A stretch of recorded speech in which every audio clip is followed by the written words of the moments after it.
प्रधानमंत्री ने जन औषधि दिवस पर आयोजित समारोह को किया संबोधित। कहा, इन केंद्रों के माध्यम से लोगों को सस्ती दवाइयां मिलने के साथ रोजगार के भी बढ़ेंगे अवसर।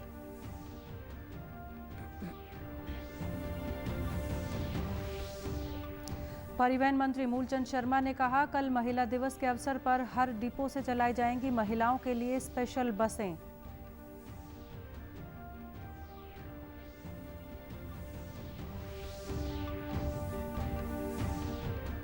मेवात में आज से शुरू हुई सरसों की खरीद। न्यूनतम समर्थन मूल्य से भी अधिक मूल्य पर फसल बिकने से किसान खुश।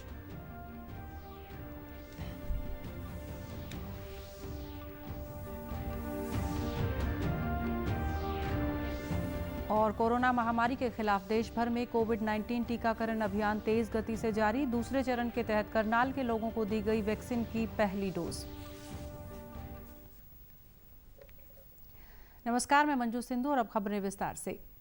प्रधानमंत्री नरेंद्र मोदी ने आज जन औषधि दिवस के मौके पर वीडियो कॉन्फ्रेंसिंग के माध्यम से जन औषधि दिवस समारोह को संबोधित किया। इस अवसर पर प्रधानमंत्री ने 7,500 जन औषधि केंद्रों का उद्घाटन किया। उन्होंने प्रधानमंत्री जन औषधि परियोजना के लाभार्थियों से बातचीत भी की। इस मौके पर प्रधानमंत्री ने कहा कि जन औषधि योजना गरीब और मध्यम वर्गीय परिवारों का बहुत बड़ा साथी बन रही है। ये योजना सेवा और रोजगार दोनों का माध्यम भी बन रही है। प्रधानमंत्री ने कहा कि आज दूरदर्शन के माध्यम से इस योजना के बारे में पूरा देश जानकारी ले रहा है। बधाई देता हूँ। जब मैं आपकी बातें सुन रहा था तो ये सिर्फ मुझे ही प्रभावित करती थी ऐसा नहीं, मुझे ही प्रेरित करती थी ऐसा नहीं, लेकिन ये बातें आज दूरदर्शन के माध्यम से, टीवी के माध्यम से देश के जितने युवा सुन रहे हैं उन सबको आप प्रेरित कर रहे हैं, प्रेरणा दे रहे हैं। क्योंकि आपने कोरोना के संकट में अपने पिताजी को खोया, लेकिन उसमें से आपने समाज के लिए कुछ करने का संकल्प लिया और आपने धीरे धीरे 200-250 साथी बना लिए। प्रधानमंत्री ने कहा कि इस योजना से पहाड़ी क्षेत्रों में नॉर्थ ईस्ट के जनजातीय क्षेत्रों में रहने वाले देशवासियों तक सस्ती दवा देने में मदद मिल रही है। उन्होंने कहा कि सरकार का लक्ष्य जल्द से जल्द 10,000 जन औषधि केंद्र खोलने की कोशिश को पूरा करना है। उन्होंने कहा कि इस योजना से युवाओं को रोजगार के मौके मिल रहे हैं और विशेष करके मध्यम वर्गीय परिवारों की बहुत बड़ी साथी बन रही है।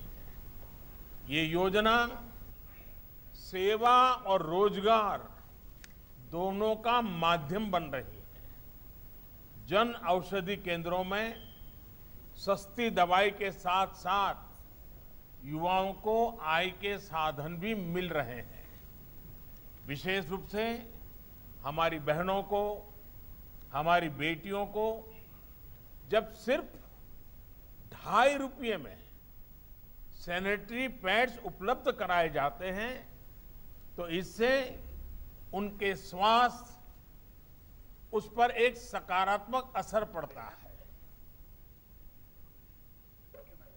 सिरसा में आज जन औषधि दिवस के अवसर पर आयोजित कार्यक्रम को प्रधानमंत्री नरेंद्र मोदी ने ऑनलाइन माध्यम से संबोधित किया। प्रधानमंत्री ने आम जन से इन केंद्रों का लाभ उठाने का आह्वान किया।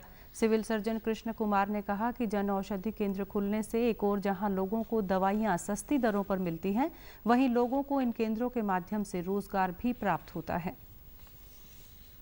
से अगर कोई मरीज दवाइयां लेता है, अच्छी गुणवत्ता वाली भी होती है, तो मैं आप सभी से कहना चाहूँगा, अभी तकरीबन जब भी कभी दवाइयाँ खरीदनी चाहिए, कभी लंबी बीमारियों की किसी भी तरह की, तो जन औषधि केंद्रों से लें ताकि हमारा भला हो, स्वस्थ समाज हो, इस तरह हो। अगर किसी ने बी फार्मेसी या डी फार्मेसी की क्वालिफिकेशन नहीं, तो वो जन औषधि केंद्र के माध्यम से अपना एप्लीकेशन लगाए और केमिस्ट की दुकान खोल सकता है। उससे क्या होगा, उसको रोजगार भी मिलेगा दुकान खोलने का, और उसके बाद एक गरीब मरीज है जिसको 5,000 रुपए के जगह 1,000 रुपए मिल जाती है, तो उसको सेवा भी होगी। लाभार्थियों ने कहा कि जन औषधि केंद्रों पर उन्हें दवाइयां काफी कम कीमत पर मिल जाती है। उन्होंने कहा कि स्वास्थ्य मंत्रालय जन औषधि कार्यक्रम और केंद्रों को निरंतर बढ़ा रहा है, जिससे आम जन को काफी लाभ मिल रहा है। ਤੇ ਜੋ ਉਹਨਾਂ ਨੇ ਦੱਸਿਆ ਦਵਾਈਆਂ ਬਾਰੇ ਮੈਂ ਲਗਾਤਾਰ ਇੱਥੋਂ ਹੀ ਪ੍ਰਧਾਨ ਮੰਤਰੀ ਯੋਜਨਾ ਲਈ ਦਵਾਈ ਲੈ ਰਿਹਾ ਤੇ ਕਾਫੀ ਚਿਰ ਤੋਂ ਮੇਰੇ ਤਕਲੀਫ ਸੀ। ਮੈਂ ਇਸੇ ਕਰਕੇ ਜੋ ਵੀ ਹੈ ਨਾ ਸਾਰਾ ਪਰਿਵਾਰ ਅਸੀਂ ਦਵਾਈ ਇੱਥੋਂ ਲੈਣੇ, ਇੱਥੋਂ ਹੀ ਠੀਕ ਹੁੰਨੇ ਆ। ਹੋਰ ਵੀ ਜਿਹੜੇ ਆਸੇ-ਪਾਸੇ ਆਪਣੇ ਯਾਰ ਦੋਸਤ ਨੇ ਦਵਾਈ ਇੱਥੋਂ ਲੈ ਰਹੇ ਨੇ, ਨਾਲੇ 50% ਇਹਨਾਂ ਦਾ ਆਫ ਹੈ ਤੇ ਇਸ चीज़ की दवाई जी है सानू बहुत सैट बैठ रही है। मेरा ये दवाई बहुत शूटिंग कर रहा है जी, मतलब आधे रेट में मेरा पैसा मिलता है दवाई जी। अब तो मतलब हाँ पहले 1 रुपया था, अब मेरा 8 अन्नी चल रहा, मैं खा रहा हूँ दवाई जी। हाँ 5 रुपये का था, मेरा 2.5 रुपये लगता है जी। फायदा है, हाँ लेना चाहिए, ले रहे हैं जी सारा। मेरा अपना भी यार दोस्त का अपना बताता हूँ कि प्रधानमंत्री वाले योजना में अपना दवाई लो। मुख्यमंत्री मनोहर लाल ने कुरुक्षेत्र में बन रहे गीता संग्रहालय के प्रथम चरण का आज लोकार्पण किया। 10 करोड़ रुपए की लागत से बन रहा गीता ज्ञान संस्थानम विश्व का पहला गीता म्यूजियम होगा, जिसमें भगवान कृष्ण का विराट रूप देखने को मिलेगा। इस अवसर पर मुख्यमंत्री मनोहर लाल ने कहा कि धर्म नगरी कुरुक्षेत्र में विश्व भर से लोग आते हैं और ये एक ऐतिहासिक पर्यटन स्थल है। पूरे विश्व से लोग कुरुक्षेत्र आकर जब गीता म्यूजियम को देखेंगे तो जाहिर है गीता की पहचान निश्चित रूप से विश्वव्यापी होगी। मुख्यमंत्री ने कहा कि धर्म क्षेत्र कुरुक्षेत्र के साथ साथ 48 कोस एरिया में कुल 134 ऐसे स्थान हैं जो महाभारत से जुड़े हुए हैं। इन जगहों की देखरेख कुरुक्षेत्र विकास बोर्ड करेगा और बोर्ड को पहले से ज्यादा बजट दिया जाएगा। उन्होंने कहा कि विश्व में ये पहला संग्रहालय होगा जिसमें विश्व भर की दुर्लभ गीता पांडुलिपियों का संग्रह होगा।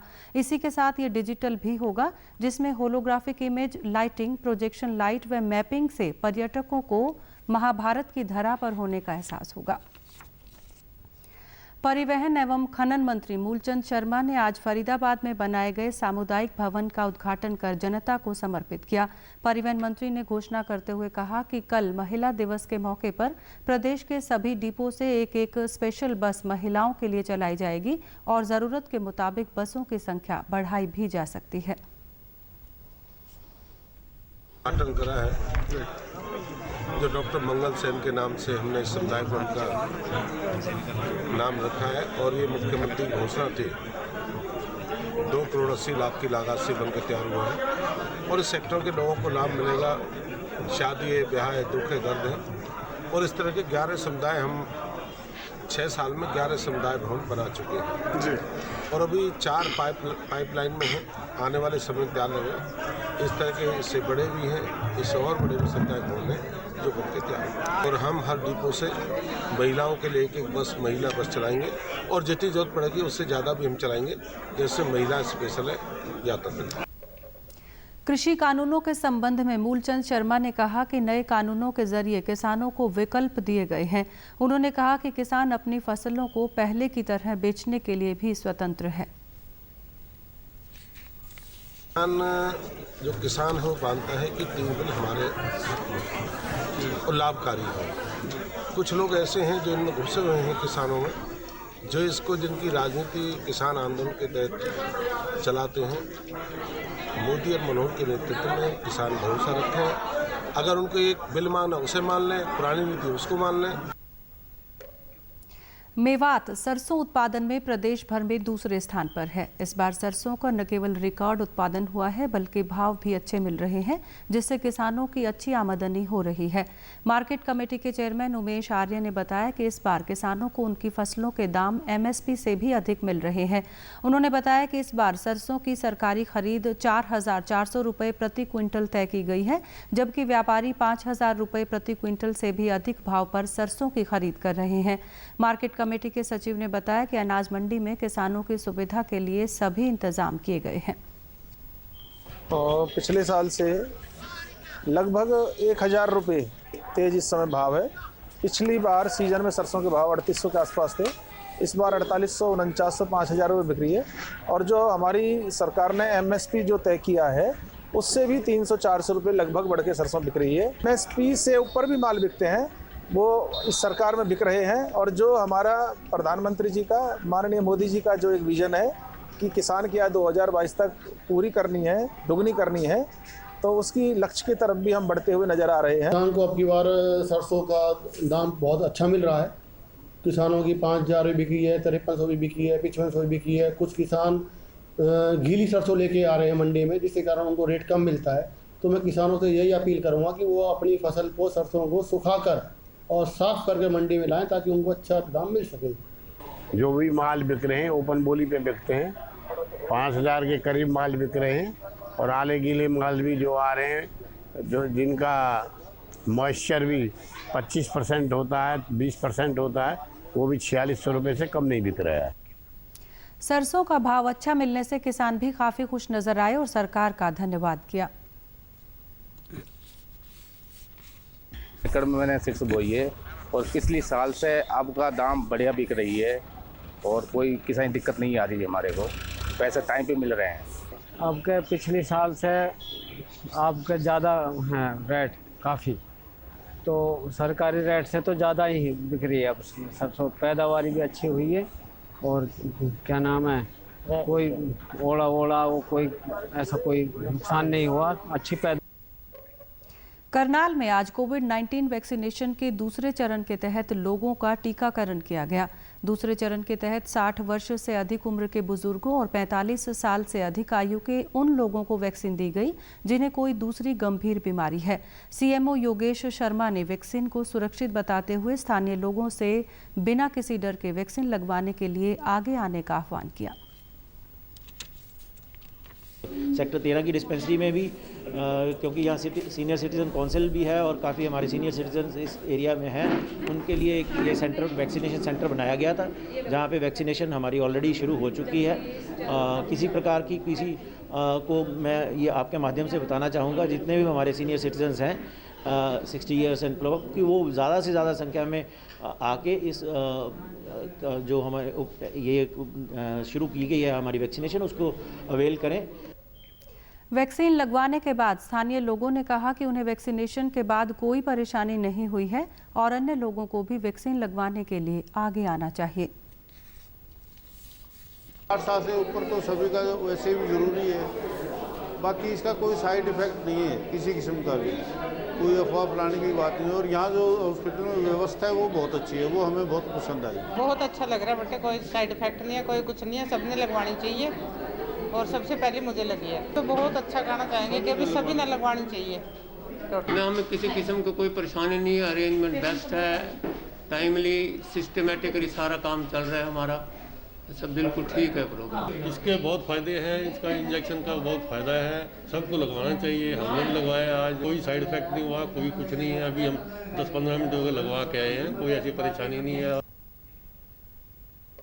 कोविड-19 महामारी के खिलाफ देश एकजुट होकर लड़ रहा है। आप भी हमारे साथ सुरक्षा और बचाव के 3 आसान एहतियाती उपायों का संकल्प लें।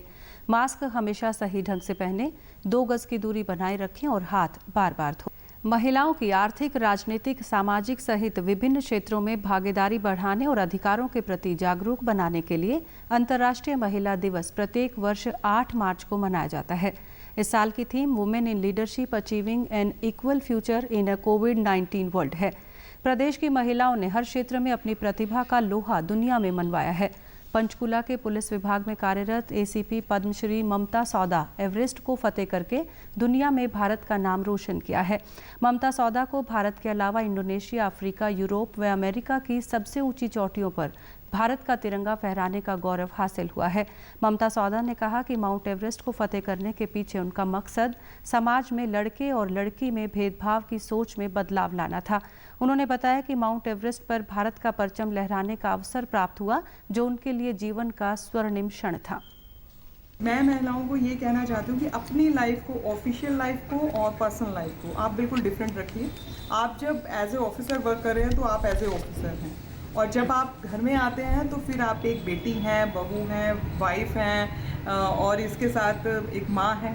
तो आप वो रोल प्ले करें, ना कि ऑफिस वाला जो है वो रोल प्ले अपने घर में करें, तो उससे ज़्यादा गड़बड़ होती है। तो अपना प्ले अपने हिसाब से रखें, क्योंकि हमें डबल मेहनत करनी है और हम कर सकते हैं, ऐसा कुछ नहीं है, और बड़ा इजीली हो जाता है।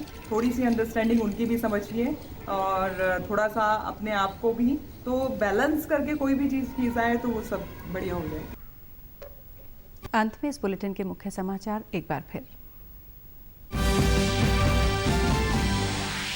प्रधानमंत्री ने जन औषधि दिवस पर आयोजित समारोह को किया संबोधित। कहा, इन केंद्रों के माध्यम से लोगों को सस्ती दवाइयां मिलने के साथ रोजगार के भी बढ़ेंगे अवसर।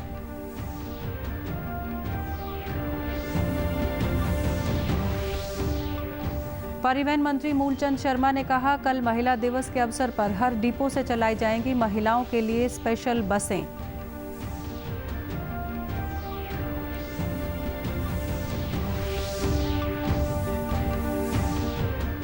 मेवात में आज से शुरू हुई सरसों की खरीद। न्यूनतम समर्थन मूल्य से भी अधिक मूल्य पर फसल बिकने से किसान खुश।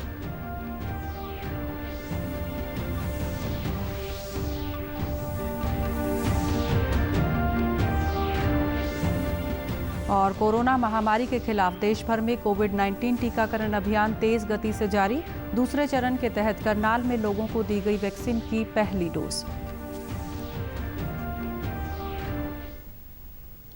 समाचारों में आज के लिए इतना ही। नमस्कार।